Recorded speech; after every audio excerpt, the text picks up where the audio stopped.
Nani brothers. Well. What do we have here? Everyone's screwed, man. The Epstein Files are out. Dude, It's all everyone's coming down with them. How many more files are we gonna keep getting after they said there was no more files? Yeah, this is kind of getting wild. It's kind of getting ridiculous. It's just like, okay, we don't have anything. Here's 4 million extra documents. It's almost like they're using it to take eyes off of other stuff, kind of. But you never know. I don't know. I mean, we're getting more information about this than we ever did in any administration that's ever been in office during Epstein's whole thing. Yeah. But it's just, it's just a lot of... There's a lot of information and not a lot of people getting arrested. That's the big problem here. That's the big problem here. Yeah. So anyways, we're going to check out Dylan Page because he breaks down some of these individual like stories that are kind of coming out of this. So shout out to him. Yeah, he's kind of one of my favorite go-tos like in the morning. I check out his stuff because he's like nonpartisan and quick he's just like straight info. Yeah. And so we got Epstein Files Part 1, Donald Trump mentions. There were so many allegations made against Trump and many others in these new Epstein files. So the best way to go through them is... Who we got? Putin. Bill what Gates, the hell? Jay-Z, Elon Musk, Andrew. I think that's Prince Andrew. Madani, mom. Oh yeah, the mayor of New York? The New York mayor. What? Insane. Jacob Zuma, Rothschild family, etc. Okay. This is crazy, man. It runs deep.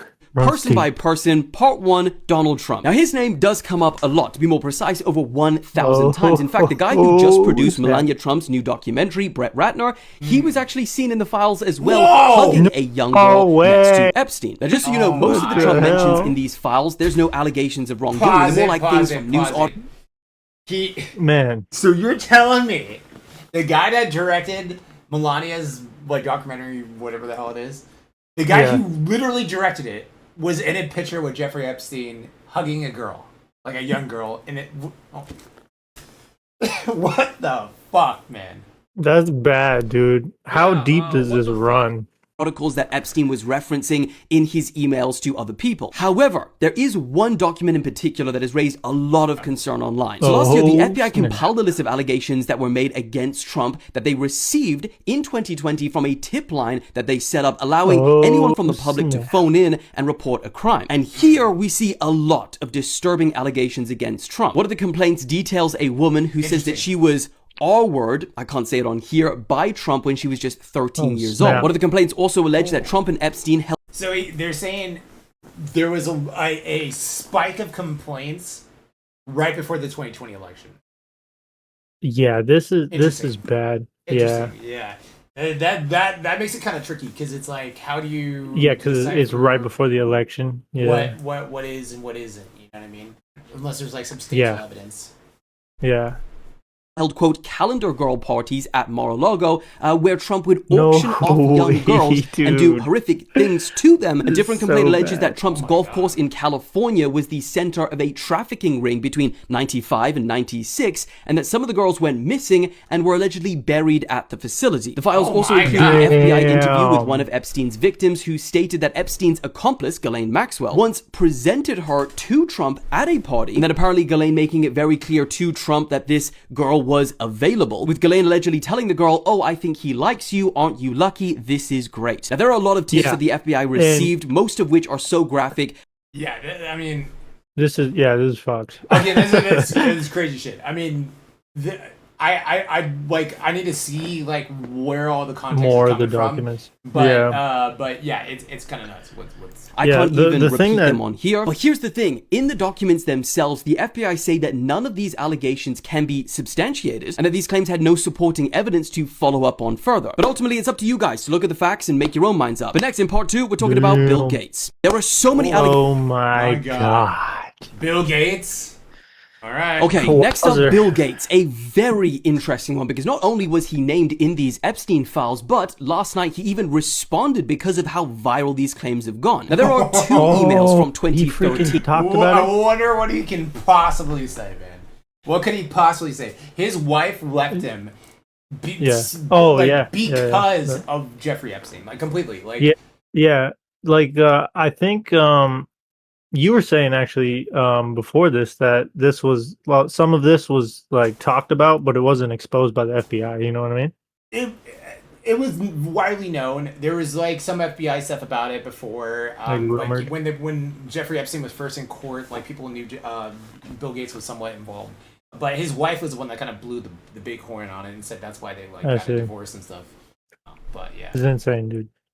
Which interestingly were sent from Epstein to himself, not Bill Gates. And the reason for that might be even more interesting than the emails themselves, because it appears these emails might be Epstein writing this email for someone else for them to send to Bill Gates. I mean, if you look at the first email, it's super long, it has spelling and grammar mistakes, and it's written almost like just a rant. But the second email, which was again sent from Epstein to himself, looks almost like a summarized, cleaner version, and it was written only hours later. Now, neither of the emails were signed off like you usually would do in an email, like from Jeffrey, for example. And the contents of the email don't really match up with it being Epstein. For example, the emails complained about Bill ending their friendship, firing him from a job, and asking for things like 2 years severance, and even talking about an investment contract they had together worth $100 million.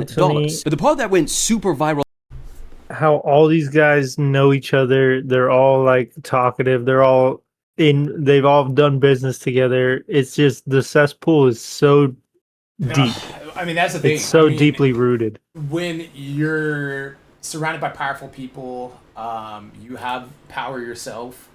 That was like, if you're anywhere near the White House, you're somewhat involved with these people. That's just what it was like for the last like 25 years. So fucked. It's kind of insane. Like, I mean, this goes back like since like the early 80s, I believe, like maybe even longer than that. And who knows? I mean, there's been probably all types of shit going on for fucking every century, I'm sure. You know what I mean? Oh yeah. And there's probably shit still going on. That's the problem with all of this is nobody got arrested. So how do we know any of it's like halted? You know what I mean? And then Epstein got unalived, so yeah, kind of crazy. Online is at the end where it talks about Bill Gates previously asking this person to get him antibiotics so that he could discreetly give it to Melinda, his wife at the time, because he had contracted STDs from, quote, Russian girls. The even bigger question here is, dude, what do these Russian girls have, bro? God, dude, what? You gotta get medication from Jeffrey Epstein? Like, what the fuck? Like, wait, he's a pharmacist? He's everybody's pharmacist, too? This is crazy. Can't you just go to an actual doctor? Like, what the fuck, man? It's crazy.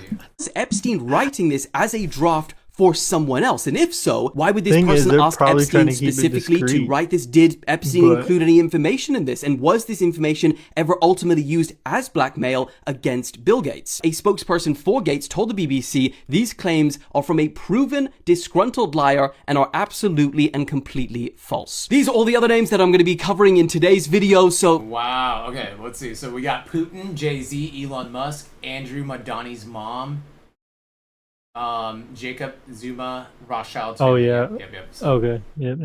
Make sure you follow so you don't miss them.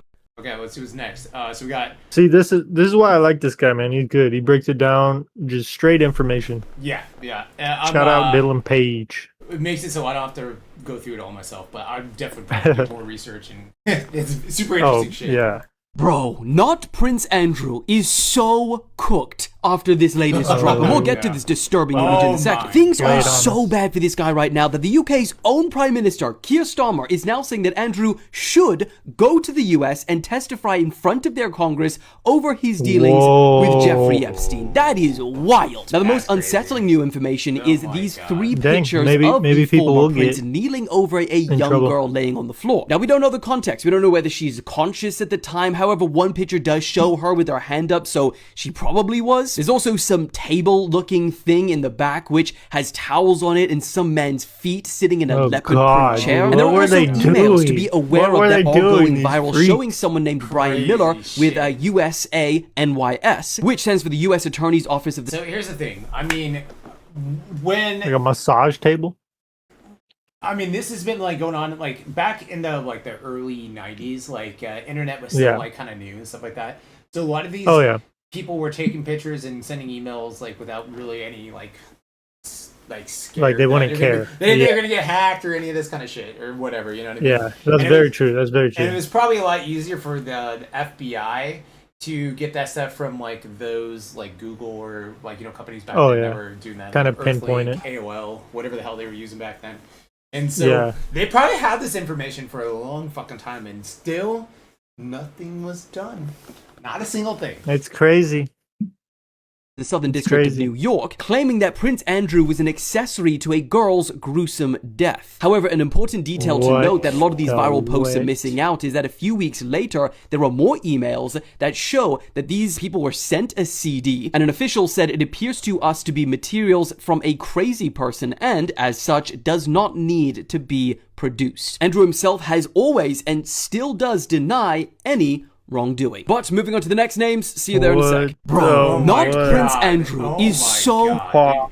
That might be the worst one so far. And dude, Pierce Armors or whatever, Carmers, or I forgot to say his name, but the fucking the Prime Minister of England. Secretary.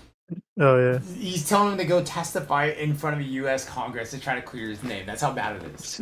Yeah, if that's true, that just shows you that they've been hiding this for a long time, and the fact that it is coming out, like they didn't want to release these too. By the way, it took way too long for them to release these. There's probably still more they haven't released. Zohran Mamdani's mother was also named in the Epstein Files on Friday, and because of that, claims are now going wild on X, suggesting that Epstein is Mamdani's biological father. Yeah, now despite how ridiculous that is, considering yeah, but people are being a little crazy with that shit. I mean, that is the craziest fan fiction I've ever heard. But it's crazy until it ain't, though. That's the thing. A lot of people talked about this type of stuff going around, like sex rings and all this I'm just crazy saying, stuff. just and from the news, from just hearing it off the ear, that's all I'm saying. But if there's like some evidence, I would like to hear the evidence. That's kind of what I'm saying. Okay. When the email was sent in 2009, Mamdani would have been 18 years old. That hasn't stopped posts on X from going viral. In fact, one of them suggesting this has got nearly 15 million views. Now, the reference to Mamdani's mom, Myra Nair, in question is from an email sent to Epstein talking about an after party for a film which had attendees like Bill Clinton, Jeff Bezos, and the director of the film, Mamdani's mom. Yeah, Myra actually directed the 2009 biopic, Amelia, so I imagine it would make sense that the director goes to the after party. And in fact, from these emails, it's not even clear if Epstein himself crazy. They're all tied, bro. They're all tied. Like, a lot of these people who probably voted for Mamdani, like, during his election, probably had no idea that, like, his mom 1000%. produced movies for Jeffrey Epstein or all this kind of shit. 1000%. This is one of those things that how many people do they actually know? You know, like, come on now. This is pretty crazy. I mean, to be fair, a lot of these are claims. Yeah. Which they do back by like photos and emails. Well, I mean, the thing is, the claims are one thing, but the pictures and the relationships are another thing, and those are real. The more damning thing, like take away all the claims, all the claims, and just show all the pictures and all the connections, and every time they've emailed back and forth, all the time they spent, like they're actually spending time. That is more damning than anything, honestly, in my opinion. But yeah. Or went to the party in the first place. So yeah, wild day for information. These are the names that we still got to go through. Zohran Mamdani's mother was also... That's all he has so far. Man. So we'll have to... Shout out to Dylan Page, man. This guy is doing God's work right now. Keeping us informed. Yeah, the Jeffrey Epstein Files have gotten crazier. Like, again, like, it's like, I'm almost like sick of them at the point where it's like, how much more do we need to know before somebody gets arrested? That's kind of where I'm at. Yeah, bro. Like, how are these guys gonna reach justice, dude? That's the thing. Somebody needs to get in trouble. We need at least one big arrest. I mean, bro, you got the Diddy situation, who's obviously tied in with all this. Then you got all these freaks doing freakazoid. The Diddy situation was like basically the same thing in a different industry, but similar, like high profile celebrities of kinds that were getting blackmailed apparently and doing weird sex things at parties and stuff like that. So very similar, but again with that, not really a lot of shit came out of that except for Diddy went to prison for a while, but he's gonna get out. I mean, he's not gonna be in there for like a long ass time. And all the people around him, nothing really happened to him. Yeah, but crazy. But I guess there will be a part 2. So we'll be back when more info drops. Yes, sir. Nani brothers.